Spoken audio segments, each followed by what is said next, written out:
Hoje nós vamos continuar falando, na verdade, sobre o Getúlio Vargas. Canal A História em Instante, professor José da Costa. Estamos falando sobre presidentes do Brasil. Vá numa playlist que eu tenho, Presidentes do Brasil, que tem lá vários presidentes. Getúlio Vargas, eu comecei um vídeo passado, já fiz um vídeo passado sobre ele. Vamos continuar falando sobre ele hoje e possivelmente vamos continuar falando sobre ele em outros vídeos mais adiante, porque são mais de 15 anos no poder. São cerca de 18 anos no poder, mais ou menos, do Getúlio Vargas, um dos mais importantes presidentes da história do Brasil, Getúlio Vargas. Bem, sobre o vídeo passado, você vai assistir, que tem lá a Revolução de 1930, não vou repetir aqui, é só você assistir, vou deixar na tela final para facilitar sua vida.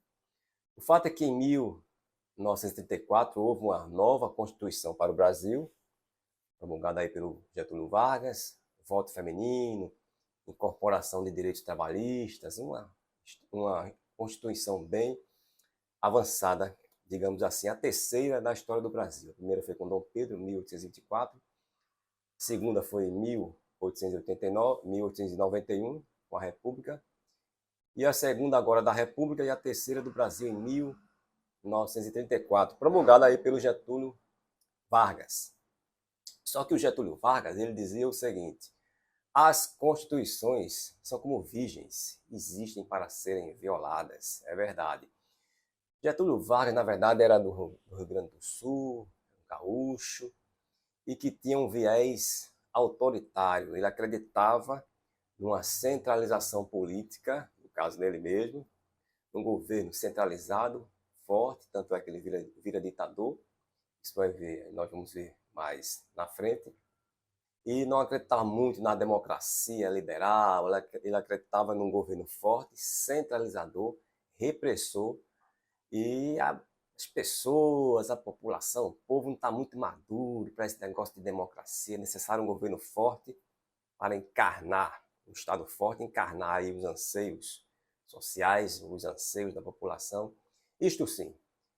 E Constituição fica algemando a pessoa, o líder, fica como se fosse travando, né, as decisões de um líder. Isso era o que pensava o Getúlio Vargas. Ele é uma figura muito contraditória, muito ambivalente da história do Brasil, amado por uns e odiado por outros. Em 35, surge aí no contexto aí do Brasil e mundial aquela ideia de autoritarismo na Alemanha, na Itália, o próprio Stalin na União Soviética, ali nazifascismo, enfim, o totalitarismo que existe ali na Europa, nesse contexto aí de 1930, e a Hannah Arendt, uma filósofa, vai dizer no seu livro A Origem do Totalitarismo, vai falar sobre isso, e sobre o totalitarismo da Alemanha, da Itália, da ex-União Soviética, enfim. Leia o livro Origens do Totalitarismo, Hannah Arendt, e que você vai ver. Então, veja bem. Então, nesse contexto, tinha ali no Brasil o ANL, Aliança Nacional Libertadora, do Luiz Carlos Prestes, encabeçada pelo Luiz Carlos Prestes, pregava basicamente o seguinte: a luta de classes, a reforma agrária, o não à dívida externa, era ligado ao Partido Comunista Brasileiro da época. Tinha também a AIB, Ação Integralista Brasileira, aí liderada por Plínio Salgado. Aqui temos História Concisa do Brasil, Boris Fausto. Muito do que eu falo aqui está neste livro, História Concisa do Brasil, Boris Fausto. Então, a AIB, a Ação Integralista Brasileira, tinha por líder o Plínio Salgado e também pregava ali um Estado forte, um partido único, era de viés conservador, ultranacionalista, moralista ao extremo, Deus, pátria, família. Aqui o Boris Fausto vem falando sobre isso. na página 195 do seu livro História do Brasil, integralistas e comunistas se enfrentavam mortalmente ao longo dos anos de 30. Os dois movimentos tinham, entretanto, pontos em comum: a crítica ao Estado liberal, a valorização do partido único, o culto da personalidade do líder. Não por acaso houve certa circulação de militantes que passavam de uma organização para a outra. Eram os camisas verdes, os integralistas.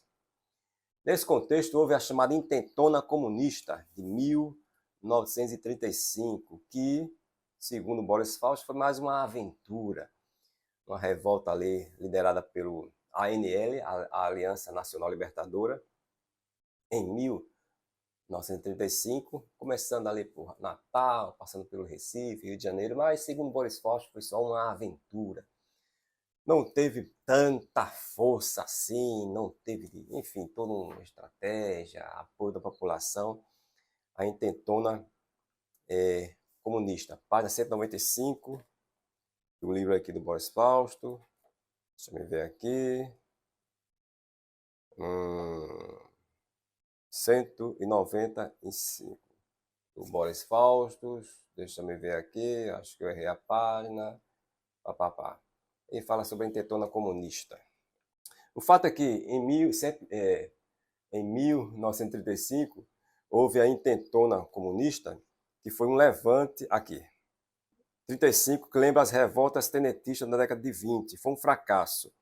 Começou no Rio Grande do Norte, antecipando-se a uma iniciativa coordenada a partir do Rio de Janeiro.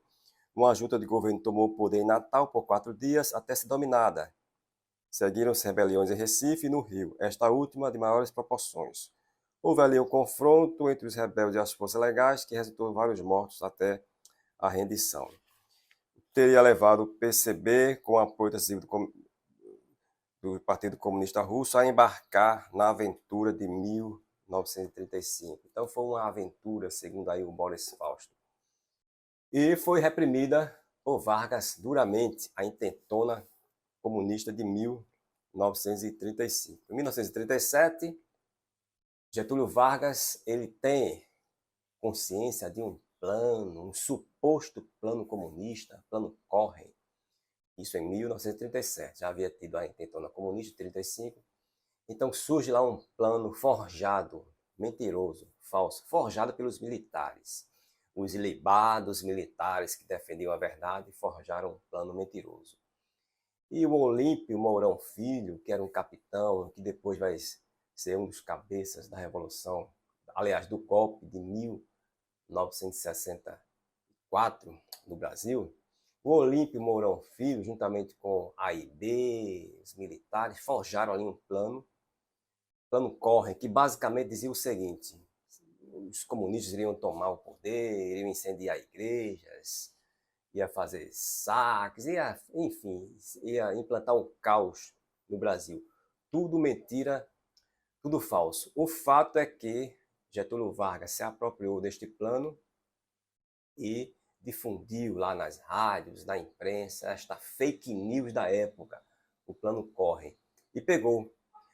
E serviu de pretexto para que ele pudesse dar um autogolpe, porque ele iria até 1938, não podia se reeleger, iria ter uma nova eleição. E ele deu um autogolpe em 37, tendo por base aí o plano falso, o plano Corren, e implanta aí o Estado Novo. Eleições são canceladas, o Congresso é fechado, partidos dissolvidos,